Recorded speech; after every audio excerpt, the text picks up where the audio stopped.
Hello, hello, hello. How's everyone doing today on a Tuesday? I just want to share some news about, of course, our investment arm in Singapore, which is GIC. Okay, so GIC just recently sold, 2.4% stake in UBS for a loss, right? Of course, GIC picked up UBS way back during the financial crisis, and of course, they have been scaling out of their positions recently. Prior to this, sell-off, they were having 5.1%. So now they are reducing it, and they are reducing it to 2.7%. So yeah, I mean that's 93 million shares, and it's worth about 1.6 billion.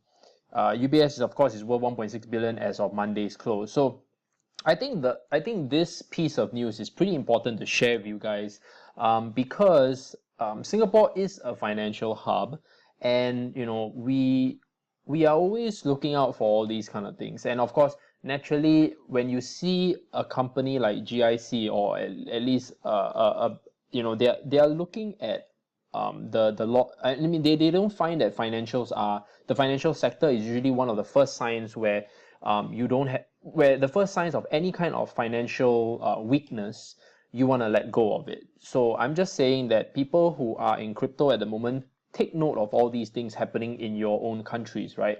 What's being sold, what's moving. So if people are starting, especially if the hedge funds are released, well, you won't know, right?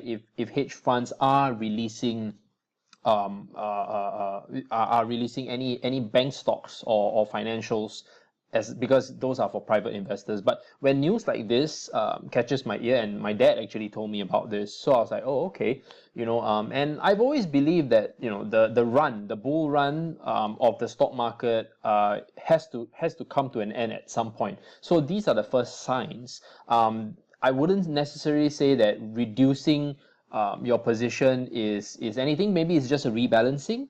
But to me, why would you rebalance something or reduce a good play, right? If you believe that financials are going to be doing profitable in the next, say, 3 to 5 years, you want to add more. Does that make sense? So being that they're reducing their stake in UBS shows that they are having less confidence in the sector already. So take note of that. Now, of course, naturally, Wannacry, this is the ransomware that has hit 150 over countries, and I hope that, whoever's watching this today is not affected by it, because it's really scary. I must admit, because if you're just reading a random email, and it can come very innocently, and the next thing you know, you see this screen, right? Means that they have already locked your files, and in order to decrypt your files, okay, you can decrypt some, but overall you need to pay a fee. So it says here you have to send $300 to this Bitcoin address. So they are using Bitcoin, okay, this team of hackers. Okay, so just be very, very careful. Always keep your read articles about Wannacry, and keep yourselves protected. Don't download files unnecessary, especially from email addresses that you're not familiar with. Okay, so just a word of caution, especially if you keep your tokens on your desktop or whatever. Mine's all on cold storage, so it really, it would suck, but it doesn't really matter, and I usually back up my stuff. So yeah, so this is the two pieces of news. So now the usual coin market cap. Let's take a look at coin market cap and see what's up. So well, gradually we were climbing, and yes, we are at 56 billion. When I did a video yesterday, it was 55 billion. Today is 56 billion, and the BTC dominance has dropped below 50%, guys. That means altcoins are now having a 50.5% dominance. Okay, and wow, Ripple is insane. Okay, within 24 hours they are up another 35.6%. Bravo, Ripple. Woo! Doing well, man. Anyone who is still holding Ripple, you have probably made a house, a boat, a yacht. Wait, a boat is smaller, right? It depends, okay? A yacht, a Lambo, you know, awesome, really awesome. Now Ethereum, nah, you know, it's currently hovering. It went up, I think, to a high of 95, 96 yesterday. You know, in terms of market cap, it's a little bit, you know, it's been pretty consistent. Litecoin has actually dropped about 25-27%, and it has dropped 15% in 24 hours. So I did pick up a little bit of Litecoin. As you can see, it's now exchanging. So just a little bit. So I'm using what you call it. This is the Exodus.io wallet. Just buying a little bit, you know, just for fun. Being that it's cheaper now. Okay, not exactly very cheap, but cheaper. Okay, then there's Neem. Okay, Neem is now at 1 billion, lost about 10% in the last 24 hours. Dash is up 1.17% at 643 million. Ethereum Classic at 580 million, lost about 4.3%. Probably because you know, they have not been listed on BitHum on Monday, so the market started to sell down. It's okay, no problem. It will eventually list, and more exchanges are actually adopting ETC. June will have the announcement of the Emerald wallet. So, you know, if everything is goes as planned, you're gonna see ETC start to pick up as well. Stellar Lumens now at 458 million. Monero has you know, still hovering in the top 10 at 390 million. Dropped quite a bit as well from the high. So Steam is now top 10. Augur, Golem are still in 11th and 12th place respectively. Okay, so yeah, that being said, okay, let's just go to the charts. Okay, so this is okay, so BTC Golem, right now, right? Okay, if you look at let's not look at the hourly. Okay, let's look at the dailies, the daily you know, the daily charts. Golem, let's see our price points here. So Golem has recently sold down from a very consolidated you know, and it's already cheaper by 28%. You know, it's cheaper by 28%. Right, so let's put it around here. So 27%. Okay. Then we have Litecoin. Yep, so same, around 27%. You have Ethereum Classic. That is, wait, let me just do the charts, the price range for you.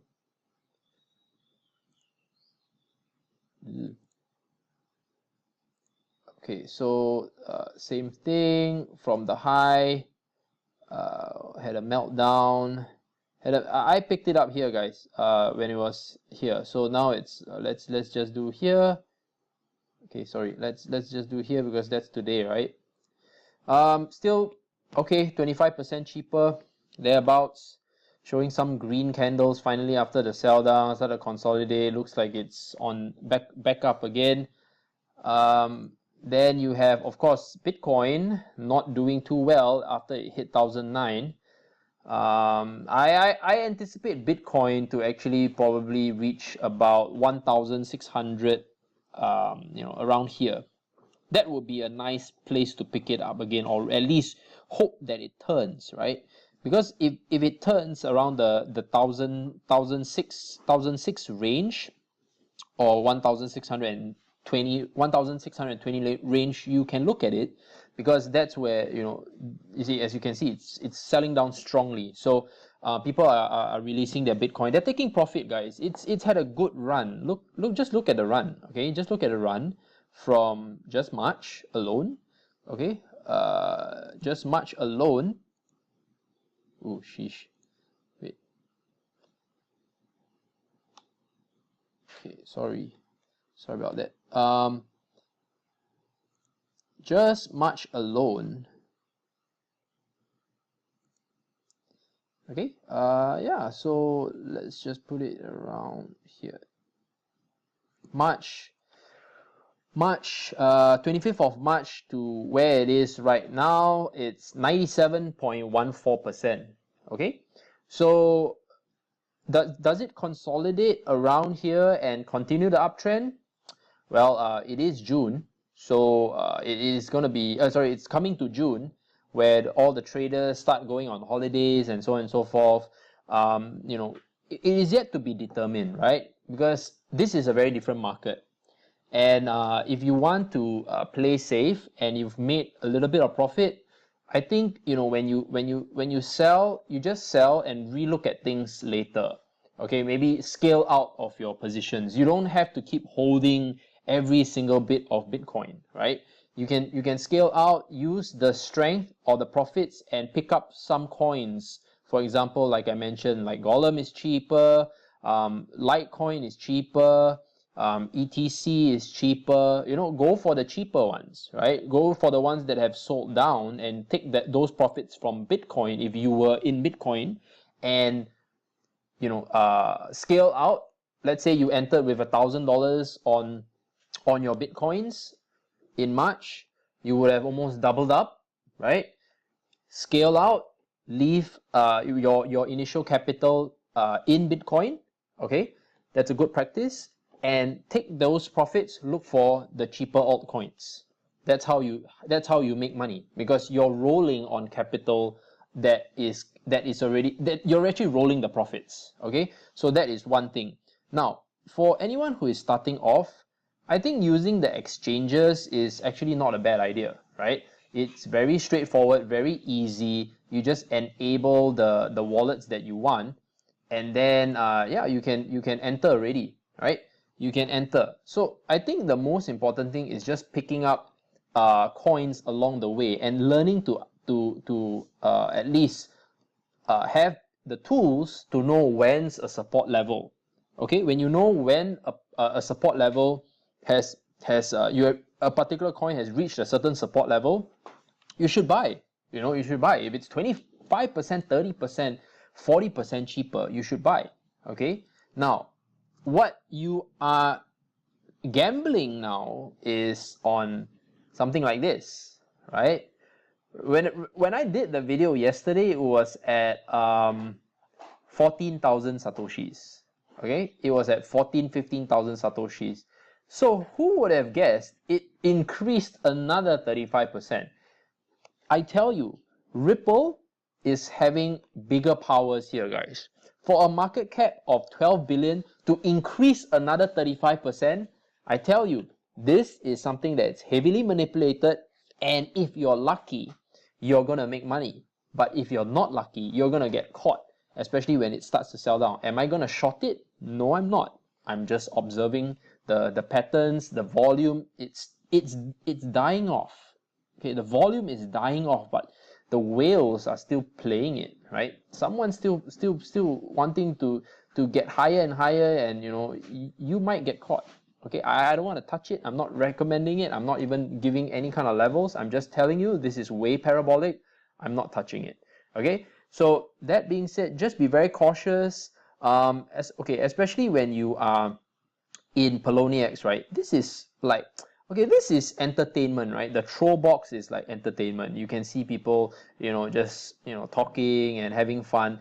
I think it's entertaining to just watch like what is being said in the troll box. It gives me a laugh in the morning, especially when I'm reading it. People are like panicking. It's entertaining. Take it as entertainment. Don't literally ask for advice in the troll box, guys. Yes, I am sure that there are helpful people in the troll box that can lead you to articles, but always do your own research, right? Because whenever you do your own research, that's how you are going to actually make the real solid money, because you bothered to look into the core fundamentals behind your investment. And that is what you should do. You should take ownership and not chase the moment. Let's say you wake up in the morning, you log on to Poloniex, and this is what you do. You just click here and see what's at the top, and then you go and chase after it. Why not instead look at what's at the bottom, what's in red, and start picking up stuff or at least observing what has been heavily sold down, and then you are able to make you're able to pick up stuff on a discount rather than you're buying something at a premium, correct? So this is how I can advise anyone who's relatively new, or if you've been trading and not been making money consistently, this is what you should be looking for, right? Because I think when you first start off, usually no one has enough capital to burn or get burned too often. So you just want to be very, very conservative. Just do a buy and hold. You know, you don't always have to be on margin, right? Another thing that you can look at is do lending. You know, if you have some Bitcoins that you want to lend, yeah, you can just lend. You know, like you see, like Bitcoin has a very nice. Okay, let's say for example, if you're lending Bitcoins at 0.25, this is per day, by the way, so it's quite nice. So let's say if you have Bitcoins and you don't want to do anything, you just want to hold. And let's say, for example, yeah, this is 91% per annum. See, you just take the daily rate here. Okay, you just key in the amount that you want to lend it out at. You put in the amount that you want to lend, and voila, you can lend. Okay, let's see Litecoin. What's Litecoin offering? Oh, 0.397%. Not much. Then you have Ethereum that seems to be like super stable, 0.0001%. So that's like not even worth my time.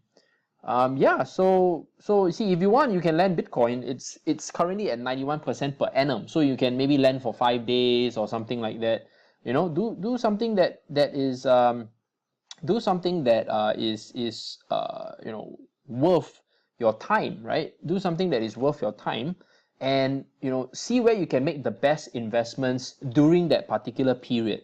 All right, whether is it short, medium, or long term, always ask yourself whether you have the liquidity to put your money for that particular period of time. Have a time horizon in your head, okay? And if you have to cut loss, okay, I would say that if you have to cut loss, give yourself a number. If it really hits, say, that number, 30%, 40%, or 50% down, and you say, okay, look, I've got the direction wrong, I have to cut. But you know, if you're talking about traders, usually they have a very, very short stop loss. You're looking at 10%, 15%, maybe max 20%, okay? But as an investor, you take a long-term view. If your overall portfolio drops 50% in crypto, you have to accept it, okay? You have to accept it because a lot of the coins that are here now are clearly very, very speculative if you just entered based on pure FOMO or based on pure volume. So my advice is that, again, I repeat myself, do the research, and then after that, make a decision whether or not, when you look at that particular coin, is it parabolic still? Has it started to reverse and start selling down? Has it consolidated at a very stable, consistent volume? Ask yourself these questions before putting in the trade.